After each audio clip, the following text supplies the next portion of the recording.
দেশের মধ্যে প্রবাসী অধ্যুষিত এলাকা হিসেবে পরিচিত সিলেট বিভাগের প্রায় ২০ লাখের বেশি মানুষ প্রবাসী। এ যাত্রায় আগ্রহ আছে আরও অনেক তরুণের। এসব শ্রমশক্তি রপ্তানিতে সবার আগে প্রশ্ন আসে যোগ্যতা ও দক্ষতার।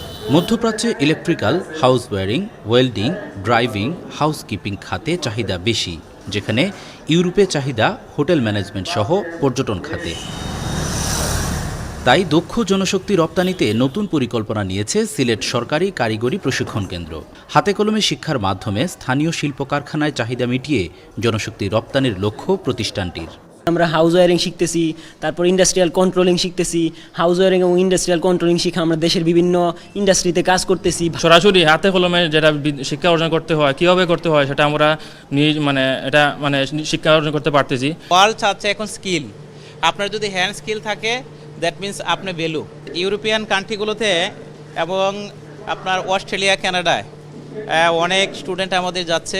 গভর্নমেন্ট থেকে যখন কোনো সার্কুলার আসে বিদেশ যাওয়ার জন্য, আমরা এখান থেকে কিন্তু অলরেডি ছাত্রদেরকে সিলেকশন করে ঢাকার পাঠাই, তারা যেন পরীক্ষা দিতে পারে এবং তারা যেন বিদেশ যেতে পারে। অতি সম্প্রতি আমাদের অস্ট্রেলিয়ার একটা জব পারমিট কার্ড আসবে হয়তো, বা অস্ট্রেলিয়াতে আমরা লোক যাওয়ার জন্য রেডি হচ্ছে। দক্ষিণ কোরিয়া, জর্ডান, কুয়েতে আরও বেশি দক্ষ শ্রমিক পাঠানোর প্রক্রিয়া চলমান রয়েছে।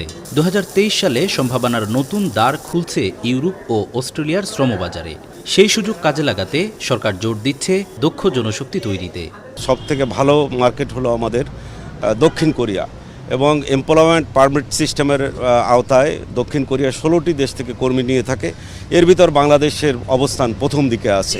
ইউরোপ এবং অস্ট্রেলিয়া এই মার্কেটগুলো আমাদের সহসায় ওপেন হবে, এবং বয়েসেলের মূল লক্ষ্য হলো এখানে যারা যাবে তারা স্বল্প ব্যয়ে, স্বল্পতম সময়ে এবং নিশ্চিন্ত কাজের যে একটা সুযোগ, সেই সুযোগ নিয়ে যাবে। সেখানে শুধু প্রশিক্ষণ নয়, তাদেরকে কিন্তু প্রত্যেক দিনের জন্য তাদেরকে ডিএ দেওয়া, ভাতা দেওয়া হচ্ছে, প্রশিক্ষণ ভাতা। বিনে পয়সায় তারা প্রশিক্ষণটি গ্রহণ করছে এবং তারা ভাতাও পাচ্ছে, এবং এটি অনেকগুলি ট্রেডে সেই প্রশিক্ষণটি দিচ্ছে সেই প্রকল্প থেকে এবং টিডিসি থেকে।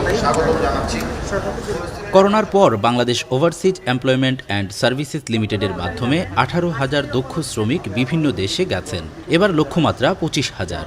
সেই লক্ষ্যে প্রতিষ্ঠানটি শুরু করেছে রেজিস্ট্রেশন কার্যক্রম।